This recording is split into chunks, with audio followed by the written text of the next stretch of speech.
Y para empezar, quisiera que nosotros veamos lo que nos dice Romanos 1:20. Desde que el mundo fue creado, la humanidad ha contemplado toda la creación que le muestra el eterno poder de Dios y el hecho de que Él es verdaderamente Dios. Así, lo invisible de Dios se deja ver por medio de la creación visible, por lo que nadie podrá excusarse diciendo que no sabía si Dios existía o no. Es interesante ver cómo la palabra de Dios anula nuestras excusas.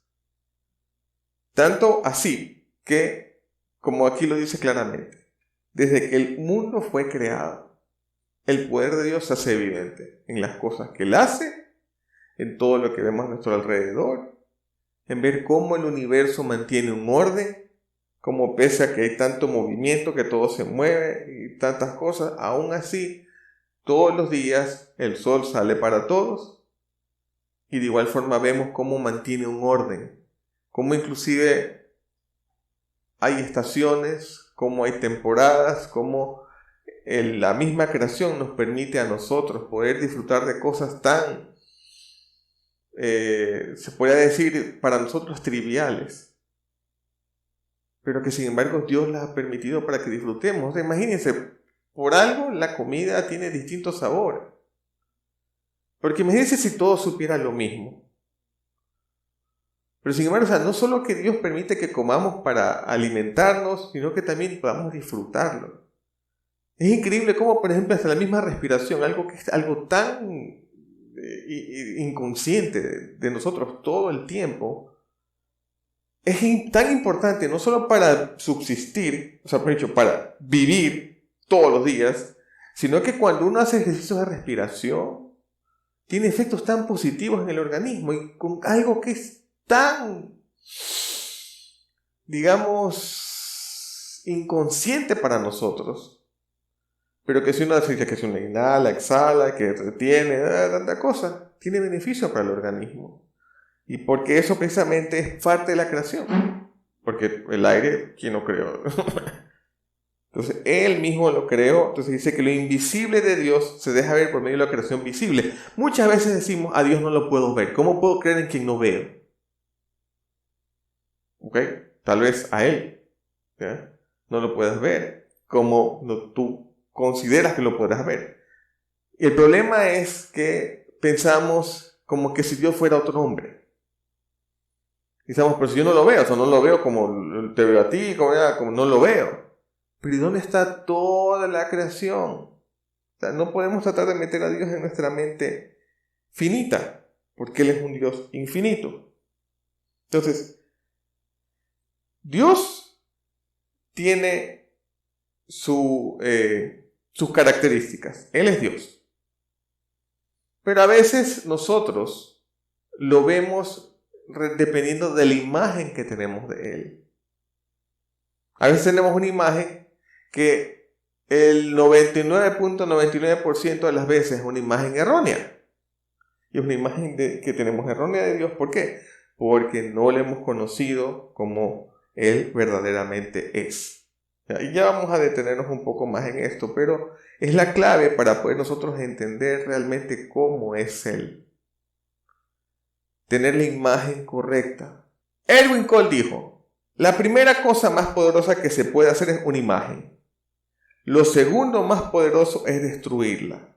Cuando uno tiene una imagen de lo que sea, esa imagen se queda tan, digamos, clavada en la mente de uno que es muy difícil poderla romper. Es muy difícil poderla, por eso dice aquí, ¿no? Es lo más poderoso.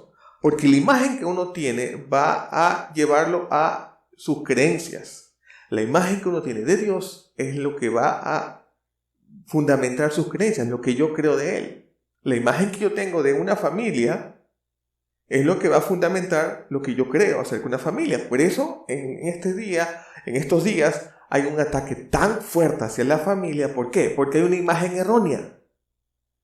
Porque la creencia de lo que es familia, de lo que es matrimonio, está distorsionada por malos ejemplos, por tantas cosas, de personas que en su momento tampoco han conocido o han tenido también una imagen errónea y han dado de lo que han recibido. Para ellos tal vez el maltrato en el hogar ha sido lo más natural. Lo recibieron y por eso lo dan. Y por eso tienen esa imagen errónea. Cuando uno tiene una imagen típico de alguien famoso, piensan, ay, pero qué lindo que es. Pero es la imagen que tiene. Uno ve a un actor o una actriz en la película, oye, pero se lo ve tan, o sea, es actuación, es maquillaje. A veces uno se entera de las cosas que suceden tras cámaras, tras bastidores o comentarios de otros actores. Dicen, no, si trabajar con ese. O uno se sorprende. De repente uno ve, por ejemplo, la película de Notebook. ¿Cuál es la traducción? Creo que es Diario de una pasión. Es Diario de una pasión, ¿no? Ay, pero qué lindo se los ve, pero cuánto amor se profesan y todo. Y sin embargo, cuando uno se entera que los protagonistas hasta se llevaban mal, dice, pero uno se queda, ¿cómo puede ser posible? O el famoso autor de novelas de amor, creo que es Richard Sparks, no estoy seguro, pero que tiene algunas novelas de amor, hace poco se divorció. Entonces, ¿cómo es eso? Alguien que escribe de amor termina divorciándose. Imagen. Y lo que nos puede llevar a una imagen, por eso se dice claramente que lo más poderoso que uno puede tener es una imagen. La imagen que nosotros tengamos de Dios va a fundamentar lo que nosotros creemos de Él. Y por eso tenemos que hacer una imagen correcta, tenemos que tener la idea correcta, entender verdaderamente quién es Dios y cómo es el Dios en quien yo creo. Pero no solo eso, sino también tener una imagen correcta de mí mismo. Porque muchas veces la imagen incorrecta de nosotros mismos nos hace pensar de forma incorrecta de nosotros mismos. A veces tenemos una imagen demasiado exaltada y por eso nos creemos, como dice alguien, la última Coca-Cola en el desierto. O a veces tenemos una imagen demasiado baja que hace que nuestra autoestima se vea minada y por ende hasta nos dificulta el poder amar. Porque no podemos dar de aquello que no recibimos. Por eso es importante tener la imagen correcta de uno mismo. Y hablando de imagen, en la primera imagen del lado izquierdo tenemos a Kevin Hart y a Dwayne Johnson, ¿no? El que conoció como La Roca. Entonces, si lo ven, ya están ahí el uno y el otro, ¿ya? Sin embargo, en la de en medio vemos al mismo Dwayne Johnson al lado de Shaquille O'Neal. Y en la siguiente vemos al Shaquille O'Neal junto a, ¿cómo es que se llama? Yao Ming, que es un basquetbolista chino. Y ese sí es chino de verdad, o sea, no es que el típico que a todo asiático se le dice chino, no, si es chino de China, ¿no? ¿Ya? Entonces, ¿qué nosotros podemos concluir al ver este tipo de cosas? Siempre va a haber alguien más grande que tú, en cualquier cosa. Aunque uno dice, no importa cuán bueno sea, siempre un asiático te superará. Bueno, no lo sé, pero sea como fuere, en este caso, ya yo creo que a veces, creo que cuando suceden cosas como estas, ¿ya? Como que ya Dios lo planifica para darnos una lección de humildad. Como decir, no importa cuán lejos tú llegues, no importa cuánto hagas, no importa cuánto, siempre habrá alguien mejor que tú. Siempre habrá alguien más grande que tú. Siempre habrá alguien que va a saber más que tú. Por eso permanece humilde. Y en la Escritura hay una historia acerca de un hombre que llegó un momento en que tenía mucho, de todo lo que un hombre se podría decir que puede tener. Dinero, familia, ¿verdad? De todo, exactamente, ¿verdad? Y este hombre llega el momento en que se queda sin nada. Y no solo que se queda sin nada, así de golpe y porrazo, se queda sin nada, pierde a los hijos, solo se queda con la verdad que, bueno, la Biblia no nos dice si se quedó con la suegra o no, pero sí nos habla que se quedó con la esposa, y que la esposa también, bueno, ¿para qué una suegra así ya con la esposa que tenía era más que suficiente? Y llega el momento en que este hombre, que se llamó Job, Dios le da se puede decir que le da un paseo hablando acerca de su poder. Dice, ¿dónde estabas tú cuando yo hice la creación? A ver, si te crees tan sabio, dímelo. Y así, un montón de versículos donde Dios demuestra de su poder en la creación, habla acerca de todas las cosas que tienen que ver con lo que Él puso en los mares. ¿Dónde estabas tú cuando yo establecí los límites en los mares? Y todo. Entonces, y después de ese momento en que Dios le muestra a Job quién es Él, porque recordemos que uno de los errores más graves que cometió el pueblo de Israel y que muchas veces cometemos aquellos que al día de hoy decimos que creemos en Dios. Uno de los más graves errores que cometemos, inclusive hasta en nuestros días, es tratar a Dios como si fuera otro hombre. Pensar que Él va a actuar o pensar o responder como si fuera otro hombre. Y es lo que, por ejemplo, nosotros vemos en los dioses de la antigüedad.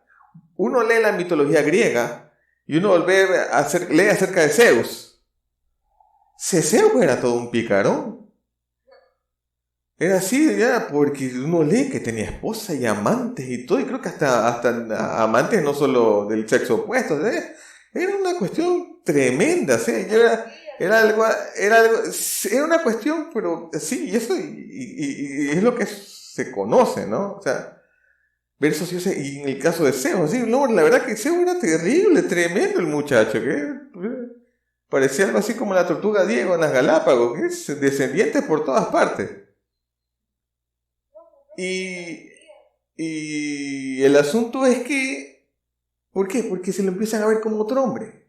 Entonces piensan que, bueno, como es Dios de repente, y muchas veces los enfoques de los dioses, entre comillas, son dioses caprichosos, son dioses que buscan, ¿no?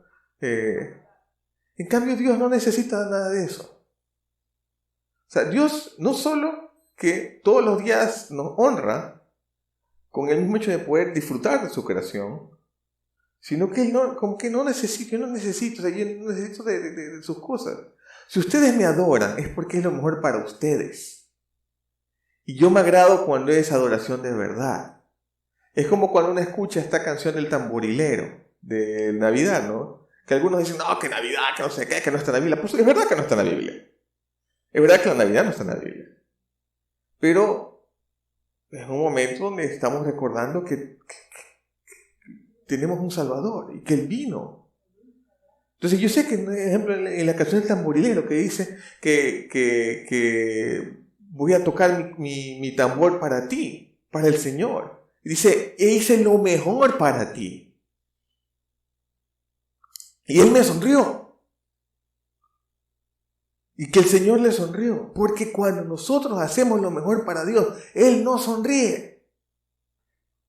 En Job 42:2 le dice, reconozco tu gran poder. Nadie puede impedirte llevar a cabo tus planes. Lo primero que Job hace es reconocer la grandeza de Dios. Y decirle, ¿sabes qué, Señor? Yo sé y reconozco que nadie puede impedirte llevar a cabo tus planes. O sea, después de que Dios lo ubica, para que Él, entienda, ¿sabes qué? Ubícate. Es lo primero que hace es reconocer. Reconozco tu gran poder. Nadie puede impedirte llevar a cabo tus planes. En el siguiente versículo, en Job 42:3, dice, tú preguntas quién soy yo. Como típica pregunta de Dios, ¿no? Que pregunta, aunque ya sabe la respuesta, pero pregunta precisamente para que nosotros mismos seamos conscientes de lo que nos está preguntando. Dice, tú preguntas quién soy yo, que siendo un ignorante he puesto en duda tu sabiduría. Reconozco que he dicho cosas que no alcanzo a comprender, cosas que son maravillosas y que en realidad no conozco. Oye, este versículo en realidad me llamó mucho la atención porque Job está reconociendo y dice, ¿sabes qué? En realidad yo he hablado de cosas que son maravillosas, pero cosas que yo no conozco. Y eso nos pasa cuando nosotros hablamos de Dios, pero no lo conocemos en verdad. Cuando hablamos de sus milagros, hablamos de lo que dice la Biblia, hablamos de una cosa de otra, y hablamos de Dios como si fuéramos los reporteros de Dios. Pero no lo conocemos. Porque dice aquí, ¿no? Reconozco que he dicho cosas que no alcanzo a comprender, cosas que son maravillosas y que en realidad no conozco. Entonces Job había hablado de Dios, pero no lo conocía. Entonces es posible hablar de Dios, es posible hablar de sus maravillas y de tantas cosas bonitas de Él. Es posible hacerlo sin conocerlo. Por eso él dice, he sido un ignorante que he puesto en duda tu sabiduría. En algún momento he pensado que tú no has hecho lo correcto. He puesto en duda todo lo que tú puedes hacer. Y por eso, dice aquí, he dicho cosas que no alcanzo a comprender, cosas que son maravillosas y que en realidad no conozco. Ahora, Job 42:4, el siguiente versículo dice, tú dijiste, ahora yo voy a hablar y tú me vas a escuchar. Uy, eso la verdad que yo escucho eso. Dice, tú dijiste, ahora yo voy a hablar y tú me vas a escuchar. O sea, ahora me vas a conocer de verdad. Oiga, que Dios me venga a decir eso a mí, yo me aterro. Es decir, sí, pues más o menos como cuando hablamos de la temible hermosura del Señor, ¿no? Como sea, yo sé que lo que me tengas que decir es mejor para mí, pero igual me aterra. Porque es la temible hermosura, es como estar frente a un volcán, ¿no? Saber que el volcán se ve todo majestuoso, imponente, enorme. Y sin embargo, saber que en el momento que entra en erupción, si fuera como pasó con el Vesubio en Pompeya, ahí mismo quedé. Porque en el Vesubio en Pompeya fue instantáneo, ¿verdad? Que inclusive se han encontrado restos de personas que fueron carbonizadas al instante, que como que están ahí, ¿eh?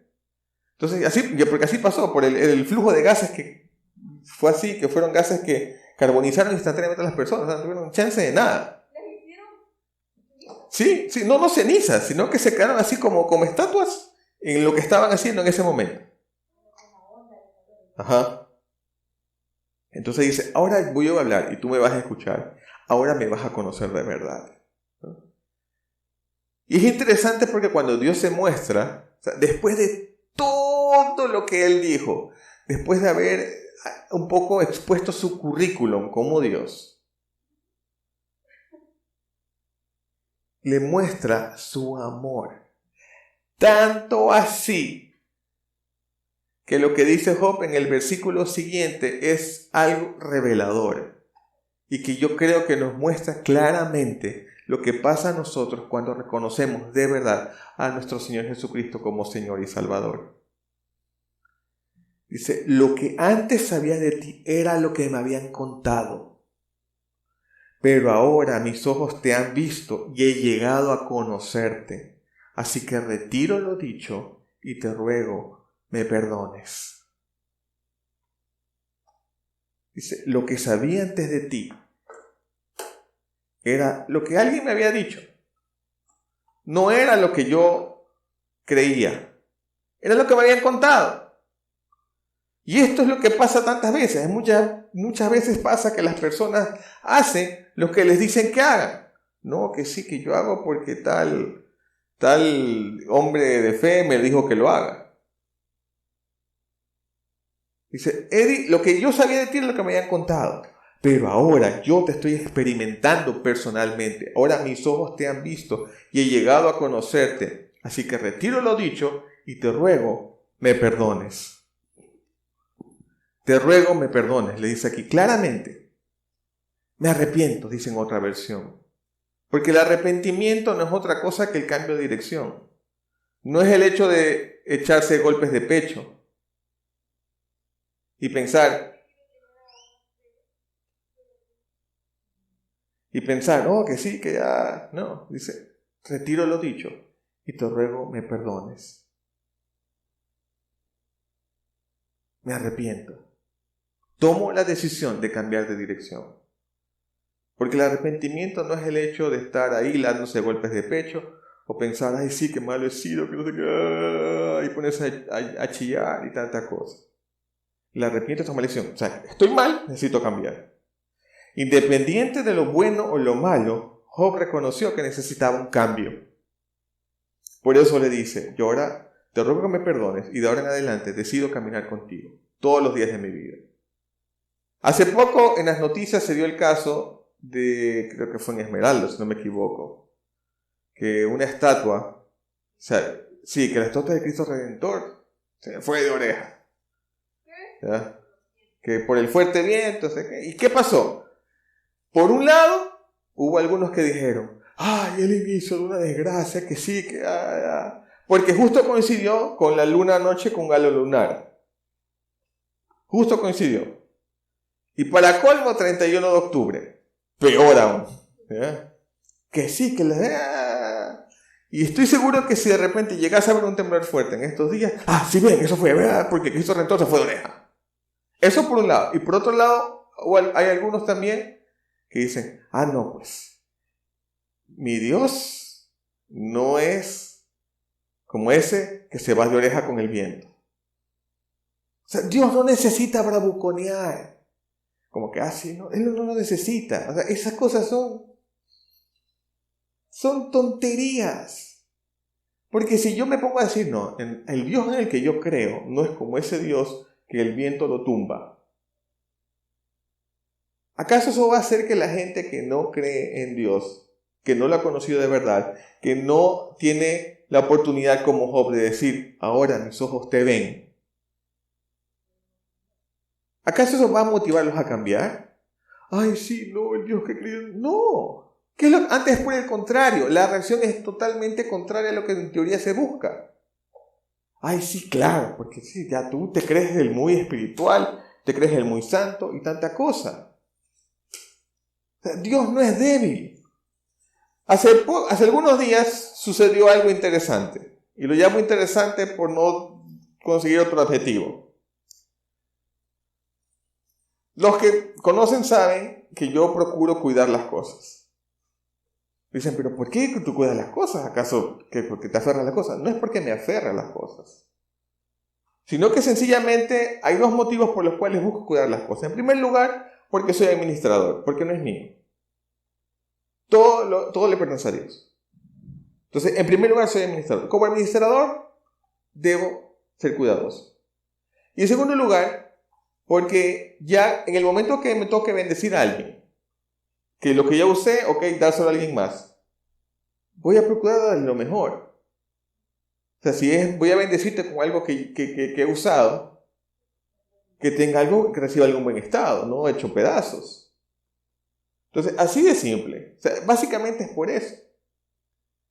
Entonces, sucede que, es normal en mi escritorio que de repente hayan cosas y que de repente herramientas o cosas y que saca una cosa, pongo otra cosa, saca. Pero el escritorio se ha mantenido impecable por algún tiempo. Yo no sé qué fue lo que pasó, pero algo hizo que una parte del escritorio tenga como que se raye un poquito.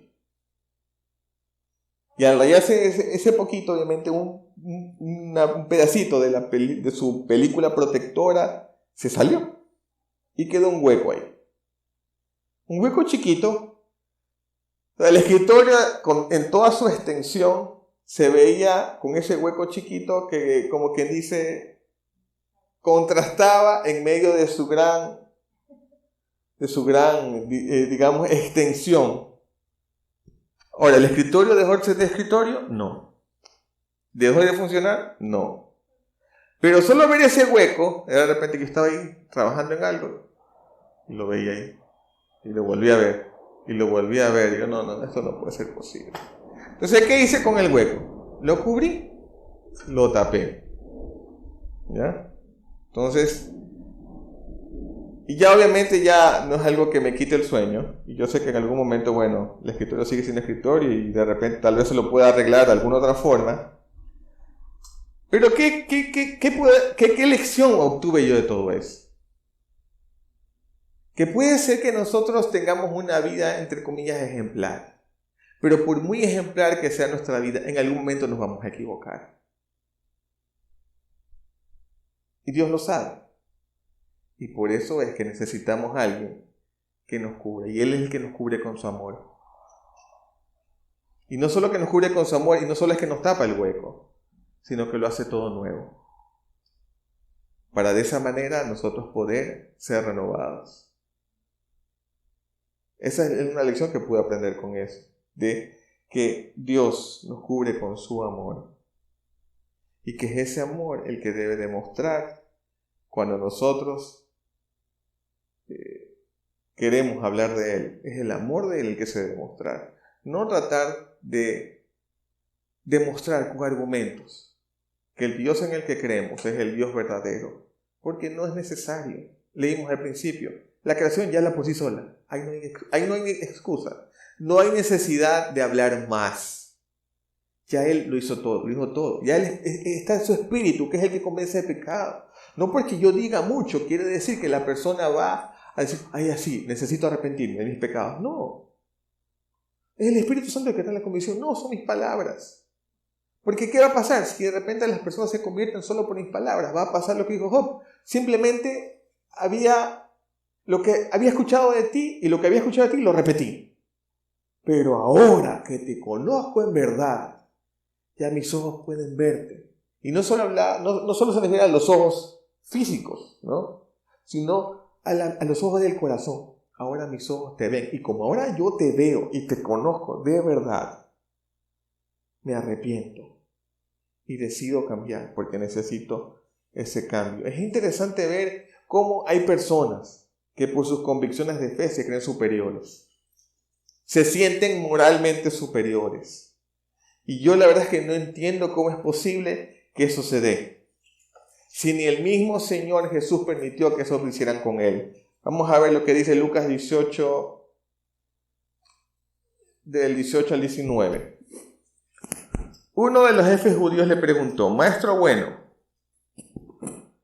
¿qué debo hacer para tener la vida eterna? Jesús le respondió, ¿por qué dices que soy bueno? Dios es el único que es bueno. ¿Perdón? ¿Jesús mismo no permitiendo que lo llamen bueno? El mismo Jesús que dijo yo soy el pan de vida. El mismo Jesús que dijo que creer en mí y serán libres, que la verdad les dará libertad. Ese mismo Jesús que fue a la cruz, ¿sí?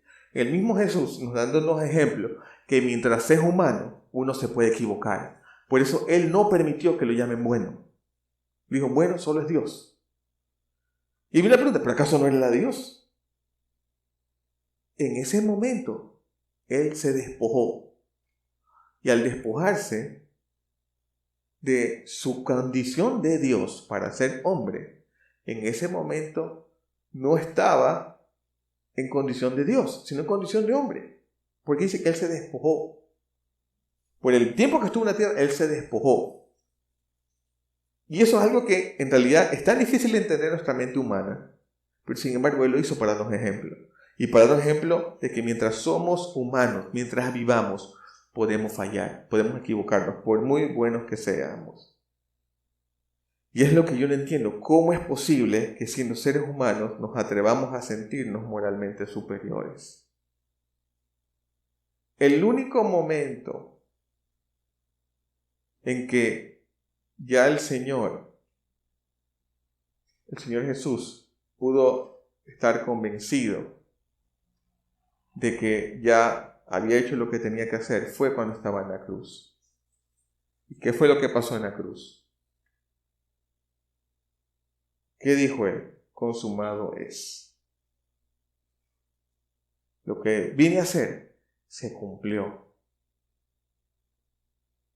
Y ahora sí, estoy por morir, ya viví sin pecado. Lo que tenía que hacer se hizo. Y acto seguido, ¿qué puedo hacer? Padre, en tus manos he encomiendo mi espíritu. Ya cumplí. En ese momento todo cambió. En ese momento, Él dijo, ahora sí, la humanidad va a poder ser libre. Y la humanidad va a poder conocerte de verdad.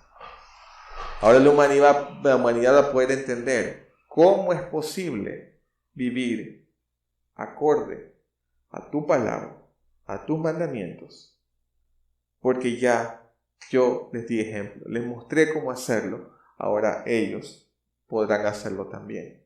Que por medio de ese amor, ellos puedan reconocer que el verdadero Dios es tal y cual como lo muestra la Biblia, no como alguien me dijo, no como yo creo, sino como pasó con Job. Ahora mis ojos te ven, y como ahora mis ojos te ven, te conozco en verdad.